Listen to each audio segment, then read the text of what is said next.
D-Hack, of course we are. We got the keys into the locker. We're going to be checking out drivers today in our first day of Hot List week. Before we get into drivers, I thought we would take an opportunity to kind of go back and tell us about the start of the process. This is the 11th year of the Hot List for Golf Digest. When did it all start? How did it all start? Well, the first Hot List was the February 2004 issue of Golf Digest, but obviously it started well before that. It was a lonely stretch of Texas road when I got a call from Golf Digest editor Jerry Tardy. He said, why don't we rank equipment? And I did not hang up on him because I wanted to keep my job, but I said, you can't do that. It's impossible. And we say the same thing. This is the impossible task that we try to do every year. Why would you say it's impossible? Well, what we're talking about really is shades of excellence, okay? There's not equipment out there that's certainly going to make our list, our hot list, that's going to be mediocre. It's all great. We're trying to say somebody's great is just a little bit better than somebody else's great. What exactly is the process? Well, it involves our 4 criteria, right? So you've got performance, which is 45% of the score, and look, sound, and feel, which is 20% of the score. So 2/3 of the score is basically what people experience when they use the club. Look, sound, and feel. Yeah. When you look at it, are you excited to try it? You know, when you make a swing, what happens to you physically? Are you sort of jazzed by the whole experience? So we have obviously a group of players that range from scratch, you know, all the way to 25 handicappers that contribute to that process. We also have another criterion called innovation, right? That basically is an evaluation of the technology of each product. And we bring in a panel of PhD scientists to weigh in on all the, literally companies are turning in white papers. And we have a group of college professors who are experts in material science, physics, engineering.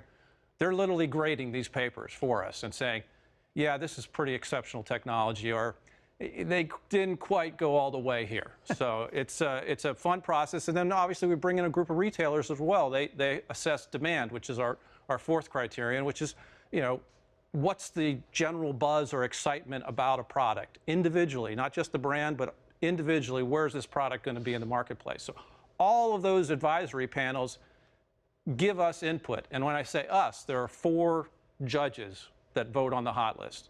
Myself, Mike Johnson, who's the equipment editor for Golf World, Ashley Mayo, who's part of our equipment team as well, and John Strege, who's on the West Coast, our West Coast correspondent. We're in a room. We're locked in that room for 2 weeks, literally debating every product, every one of our criteria. Total number of people inputting into the process? Oh, well, you know, you're talking more than 40 people, because you know, we've got 6 scientists, we've got 6 retailers, we've got, you know, 20 to 25 players, we've got probably 8 editors, and then an incredible art staff that's part of making it look good, you know, because I need a lot of help to look good. We all know that. Tell me how the process has evolved. Well, you know, obviously we didn't have that kind of commitment of people, time, and money at the beginning. It was fairly rudimentary. We wanted to get out there and evaluate product. But over the years, we work a lot with the manufacturers in getting their input on what needs to be done. We work a lot with our readers, asking them, hey, is this a significant part of our process? Should we keep doing this? You know, we involve robot testing. We didn't do that at the beginning. We do that now. Certainly Gene Perenni at Golf Laboratories does all our robot testing, and he's the leading authority on that. And again, it's all these different sources input, and we get in a room and say, you know what, this combination of attributes makes this club significant. This club deserves to be gold. This club, pretty good. Not as good as this one. This one deserves to be silver. This other pile here, you know, kind of like the stuff that Charlie likes, not quite good enough to make our list. Kind of like Charlie. He made the Maxim hot list, this just in. Wow. Yeah. Hey, now, Mike, seriously, you do 12 issues a year at Golf Digest. Is this the most important issue of the year?